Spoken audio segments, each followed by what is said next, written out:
Baik, bertemu lagi dengan saya. Saya akan menjelaskan mengenai kelas dan objek, di mana di pertemuan sebelumnya saya sudah menjelaskan tentang bagaimana mendeklarasikan variabel, kemudian bagaimana mendeklarasikan kondisi menggunakan if, kemudian perulangan, kemudian konsep array di bahasa pemrograman Java termasuk juga fungsi. Sekarang kita masuk ke pemrograman berorientasi objek sesuai dengan nama mata kuliah ini, yaitu pemrograman berorientasi objek, dan bahasa pemrograman yang kita gunakan adalah Java. Saya mulai perkenalan mengenai kelas dan objek ini dengan konsep, dengan pendahuluan, bagian pendahuluan ya, dengan konsep pemrograman berorientasi objek itu sendiri. Apakah objek? Objek itu menggabungkan data dan fungsi sebagai satu kesatuan. Di slide berikutnya saya akan jelaskan lebih detail lagi mengenai apa itu data dan fungsi yang digabungkan menjadi satu kesatuan dan kemudian membentuk sebuah objek. Saya akan jelaskan lebih detail di slide berikutnya, termasuk saya berikan contoh program juga. Kemudian pendekatan menggunakan pemrograman berorientasi objek ini membuat pengembangan program dapat dilakukan dengan lebih mudah. Kemudian mengurangi duplikasi kode, karena sekali sebuah kelas nanti dideklarasikan, kita dapat menggunakannya berulang kali, kemudian kita kembangkan kelas lain berdasarkan kelas yang sudah ada tadi. Apa itu kelas? Saya juga akan jelaskan di slide berikutnya. Kemudian selain itu, pendekatan pemrograman berorientasi objek juga kita lihat dari kesalahan yang sering kita temui di bahasa pemrograman yang berorientasi fungsi seperti bahasa pemrograman C atau C++. Jadi menggunakan PBO ini, konsep PBO, kesalahan-kesalahan yang sering kita temui pada saat kita membuat program menggunakan bahasa pemrograman yang berorientasi fungsi dapat kita kurangi, karena kita sudah bekerja dengan objek di sini. Kemudian dua istilah penting di pemrograman berorientasi objek adalah kelas dan objek. Oleh karena itu, saya akan jelaskan mengenai konsep kelas dan objek. Mulai dari kelas. Kelas itu kalau dibayangkan itu seperti cetakan kue.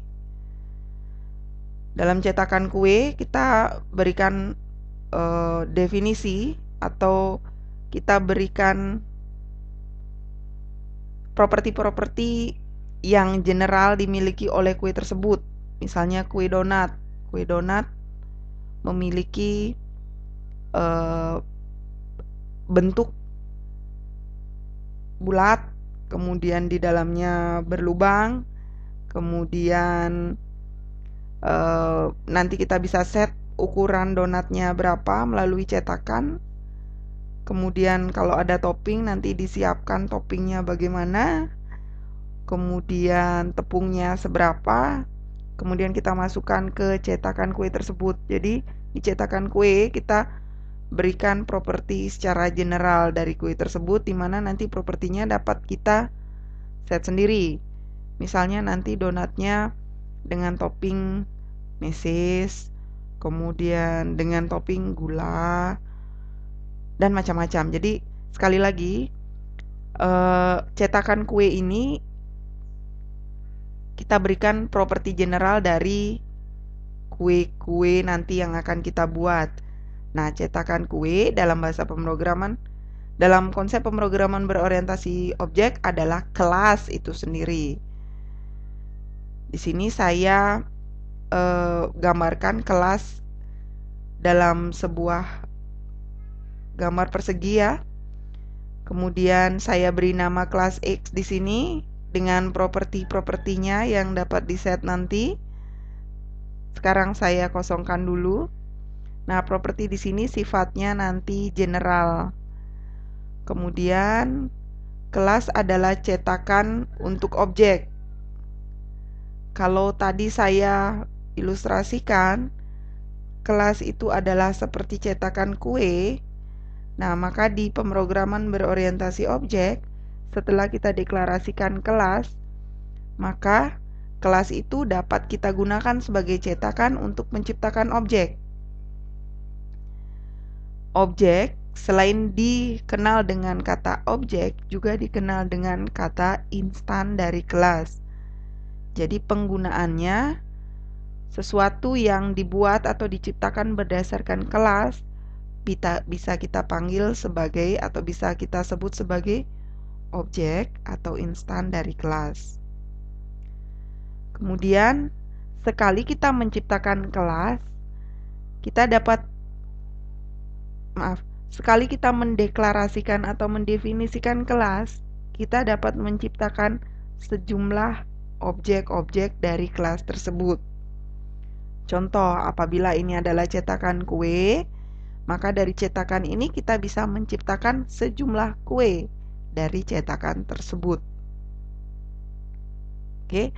Nah, di sini saya ciptakan kelas X cetakannya, kemudian saya ciptakan objek X1 berdasarkan kelas X.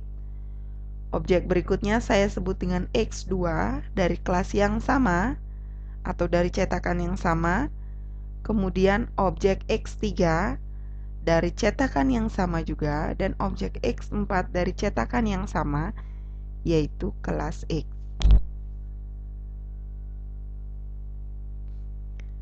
Oke, kemudian kelas X ini bersifat abstrak. Contohnya adalah cetakan kue. Yang mana yang kue yang dapat kita makan? Objeknya, bukan cetakannya. Demikian pula konsep di sini. Jadi, kelas ini masih bersifat abstrak. Objek realnya adalah X1, X2, X3, X4 yang sudah diciptakan berdasarkan kelas X. Nah, itu adalah konsep kelas dan objek. Jadi sekali lagi, kelas itu berbeda dengan objek, karena kelas ini adalah cetakannya, dan objek adalah sesuatu yang diciptakan dari kelas atau cetakan ini. Itu adalah perbedaan. Jadi perbedaan antara kelas dan objek sudah jelas ya. Oke, sekarang saya berikan contoh. Kita masuk ke contoh mahasiswa. Saya mulai dengan pendefinisian kelas mahasiswa.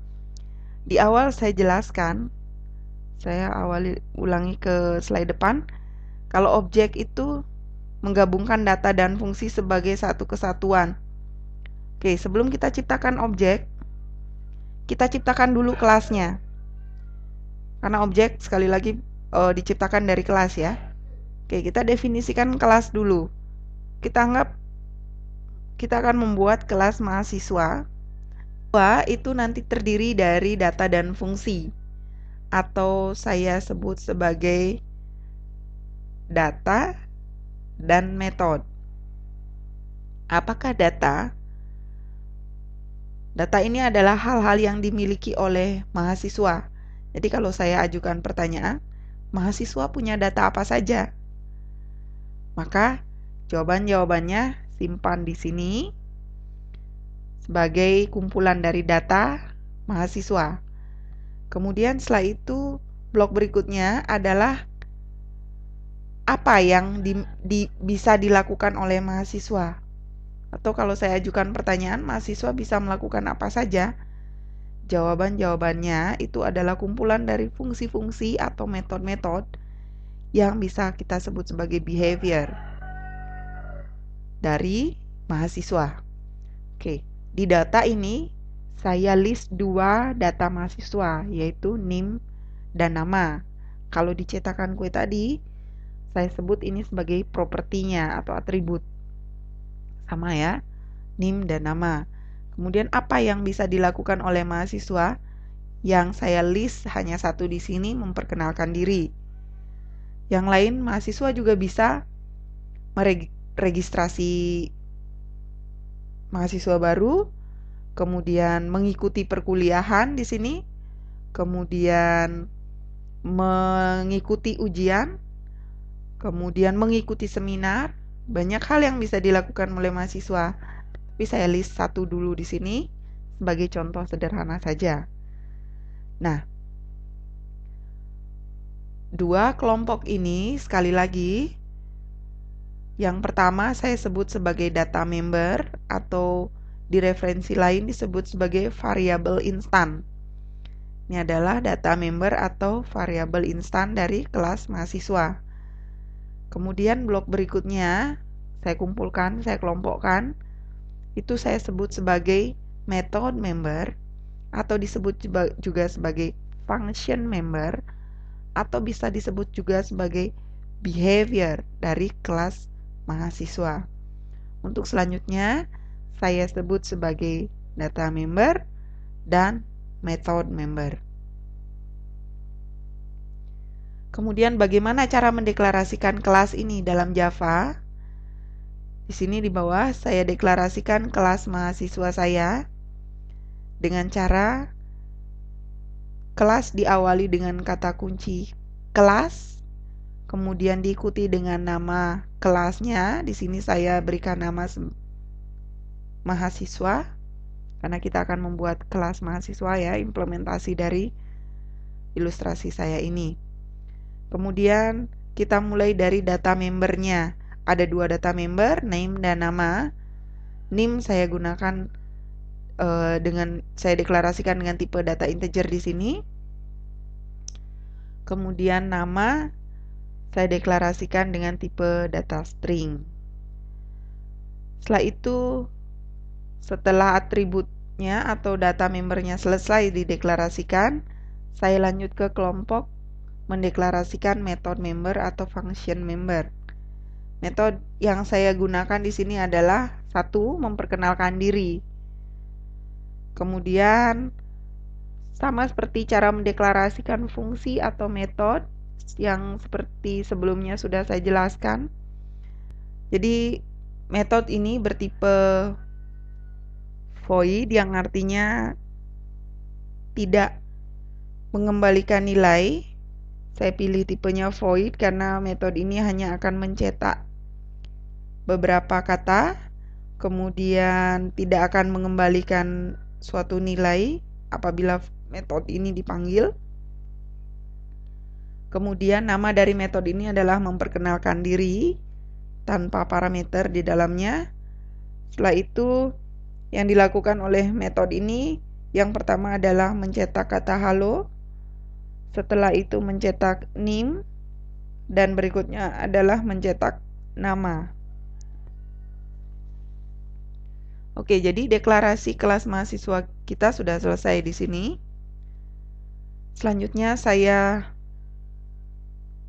lanjutkan ke bagaimana mendeklarasikan objek atau menciptakan objek dari kelas yang sudah kita deklarasikan tadi. Oke, cara mendeklarasikan objek itu dimulai dengan saya awali dengan nama objeknya di sini ya. Nama objeknya adalah MHE1. Kita akan menciptakan objek MHE1 dengan nama Rini. Bagaimana caranya? Jadi kita awali dengan kelas. Jadi kita buatkan objek MHE1 dari kelas mahasiswa. Kemudian sama dengan berikan perintah new untuk mengalokasikan objek ini di memori dengan struktur dari kelas mahasiswa sesuai dengan kelas mahasiswa ya. Nah, di baris ini kita berarti sudah menciptakan sebuah objek dari kelas mahasiswa dengan nama MHE1. Berikutnya, objek MHE1 memiliki properti data berupa data dan metode yang sama dengan kelasnya, yaitu objek MHS1 memiliki name, nama, dan memperkenalkan diri. Jadi, berikutnya setelah objek itu diciptakan, kita sudah bisa menggunakan member-membernya atau properti-propertinya. Contoh, saya akan set name dari MHS1 saya dengan cara sebutkan nama objeknya yaitu MHS1, kemudian berikan tanda titik untuk mengakses properti, kemudian pilih properti yang mau diakses. Saya pilih name untuk pertama kali pengisian. Saya isi dengan angka 1 karena tipenya tadi saya deklarasikan name-nya dengan tipe integer. Oke. Kemudian saya lanjut pengisian properti nama. Saya tadi sudah merencanakan bahwa MHS1 saya ini nanti bernama Rini. Jadi mahasiswa pertama saya namanya Rini. Saya berikan data string di sini karena pada saat saya deklarasikan di kelas mahasiswa nama dengan tipe data string.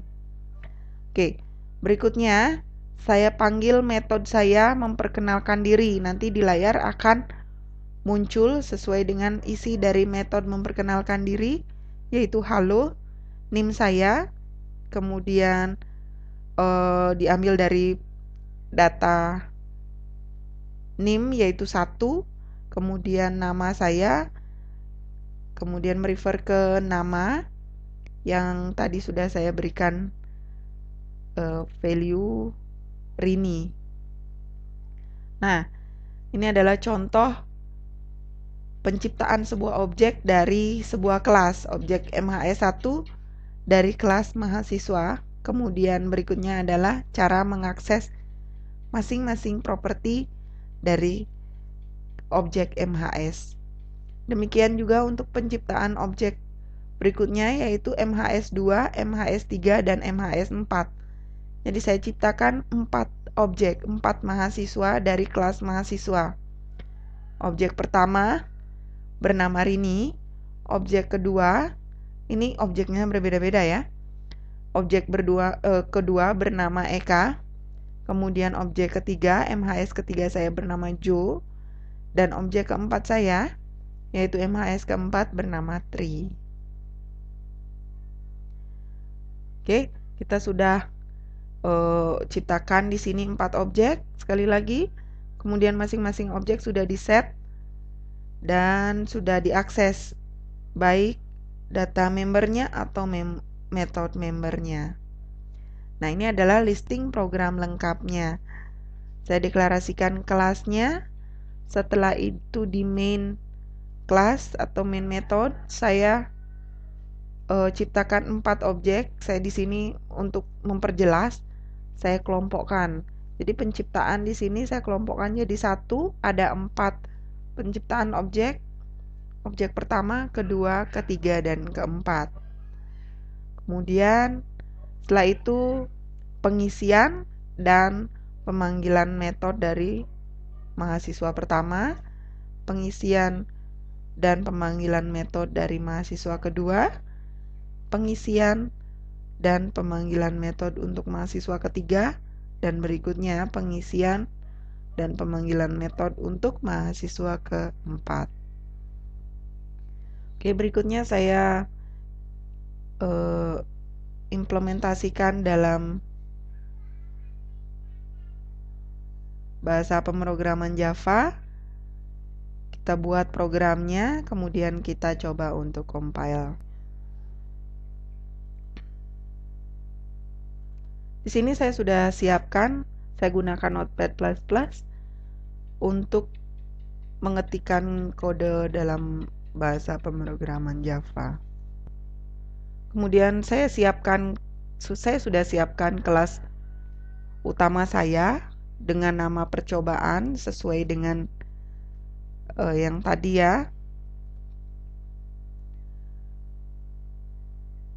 kelas utamanya saya namai percobaan.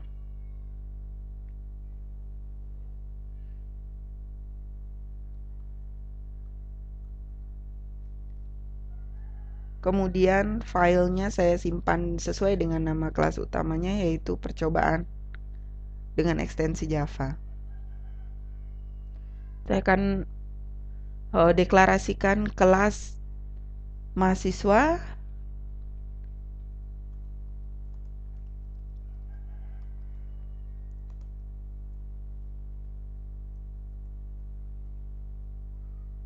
Oke. Kemudian dalam kelas mahasiswa ini kita memiliki properti seperti yang sudah saya jelaskan tadi. Propertinya ada name dengan tipe data integer, kemudian nama dengan tipe data string. Oke, kemudian sebuah metode dengan tipe data void. Saya lupa tadi saya deklarasikan memperkenalkan diri. Metodenya berjudul memperkenalkan diri.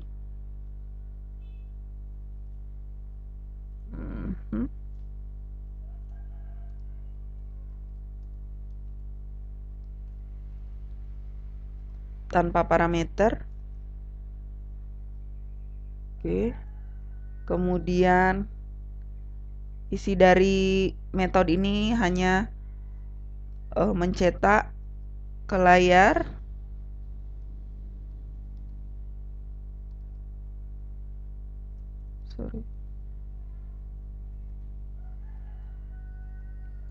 kata halo,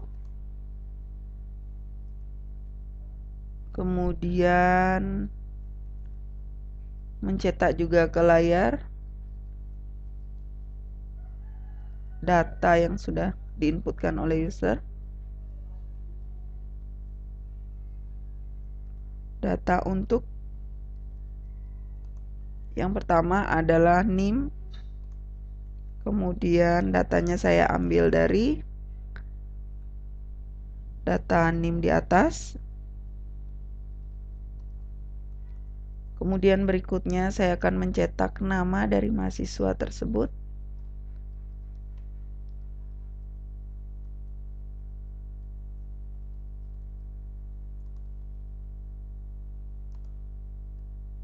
Datanya saya ambil dari atas ya, nama.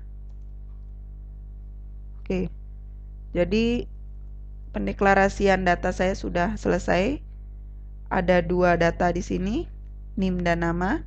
Kemudian terdapat satu metode sederhana, yaitu memperkenalkan diri. Di mana dalam metode ini akan dicetak 3 baris, yaitu 3 baris kalimat, yaitu yang pertama adalah halo, berikutnya nama saya, berikutnya name saya, kemudian nama saya. Oke, jadi pendeklarasian kelas mahasiswa sudah selesai. Berikutnya kita buatkan objek berdasarkan kelas tersebut. Objeknya saya ciptakan di sini di main method dari main kelas kita. Oke, saya mulai dengan penciptaan objek saya pertama. Namanya adalah MHS1. Objek pertama saya diciptakan dari kelas mahasiswa. Kemudian kita minta alokasi memori dengan perintah new.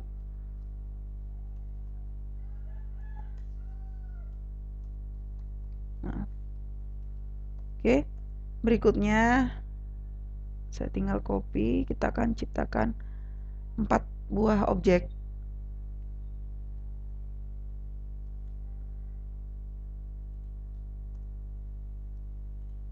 Oke, saya tinggal ganti kedua, objek ketiga, objek keempat. Oke, lebih baik berikan komentar ya untuk setiap proses.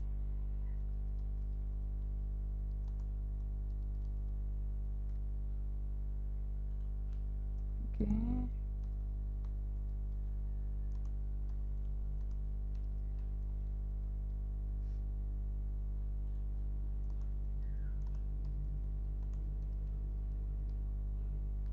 Oke, berikutnya saya akan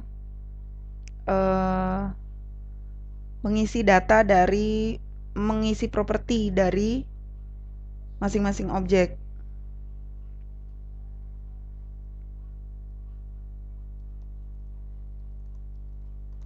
Pengisian data untuk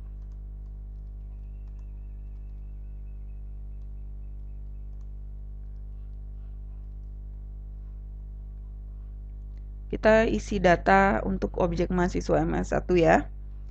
Seperti yang sudah saya jelaskan tadi. Jadi setiap objek ini sudah memiliki propertinya, yaitu NIM, nama, dan sebuah metode memperkenalkan diri. Semua objek MHS1 sampai MHS4 memiliki properti yang sama. Kita mulai mengakses properti dari MHS1. Kita awali dengan pengisian NIM. Saya isi dengan angka 1. Kemudian nama saya isi dengan tadi Rini ya. Oke. Setelah itu kita akses metodenya memperkenalkan diri.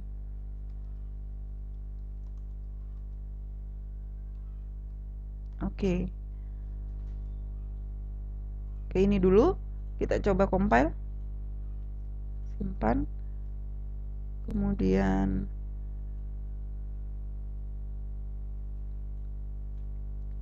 saya compile menggunakan compiler Java.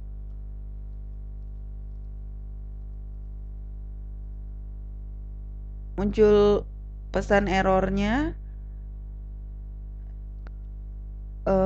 terjadi kesalahan di pemanggilan metode ya.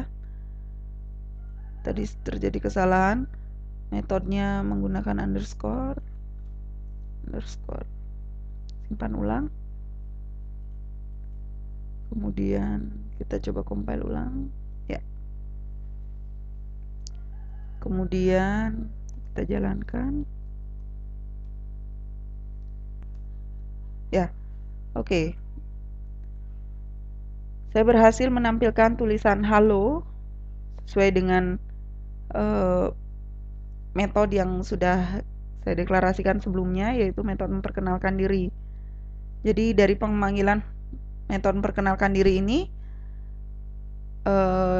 di print, kita dapat print out halo, kemudian NIM saya adalah 1 didapatkan dari sini, kita sudah isi dengan data 1 ya. Kemudian nama saya Rini. Kita berikutnya kita isi, saya kopikan saja.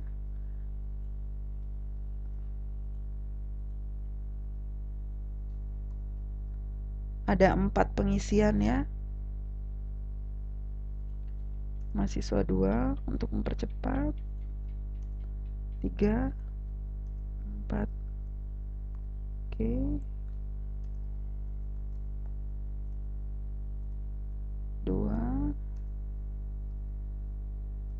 Nama mahasiswa saya yang kedua, Eka, Jo, dan Tri.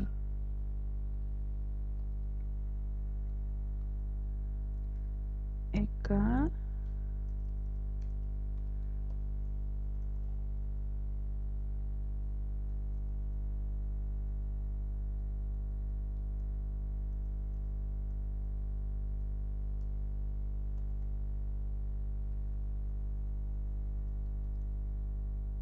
Jo. Ini adalah pengisian yang terakhir. Oke. Saya beri nama Tri. Jadi semua objek yang dideklarasikan sudah diisi, kemudian dipanggil metodenya. Demikian untuk mahasiswa pertama, kedua, ketiga, dan keempat. Sekarang kita jalankan. Saya compile ulang. Oke. Ya. halo NIM saya 1, nama saya Rini. Halo NIM saya 2, nama saya Eka, ini didapatkan dari objek kedua. Halo NIM saya 3, nama saya Jo, ini dari objek ketiga. Kemudian halo NIM saya 4, nama saya Tri, ini didapatkan dari objek keempat. Oke. Kalau saya kumpulkan di sini pemanggilannya, apakah pemanggilan harus teratur seperti ini? Tidak juga, tergantung kebutuhan ya. Oke, sekarang saya coba untuk kita kumpulkan jadi satu.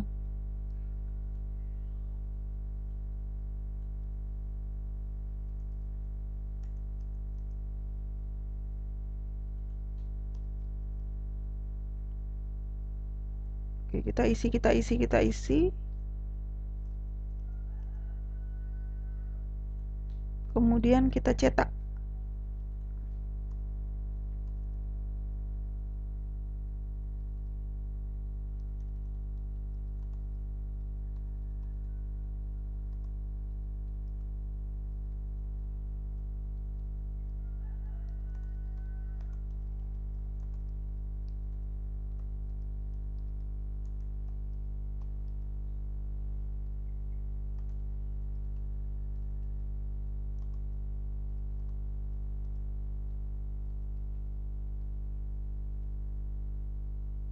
Oke. Ya, selesai. Bagaimanakah outputnya? Tentu saja sama ya, karena di sini tidak berpengaruh terhadap tampilan output. Kemudian yang mempengaruhi tampilan output ya di sini ada 4 pemanggilan metode untuk masing-masing objek. Objek pertama, perkenalkan diri, akan di print halo NIM saya, kemudian nama saya dari objek pertama. Kemudian objek kedua juga sama. Demikian juga untuk objek ketiga dan keempat.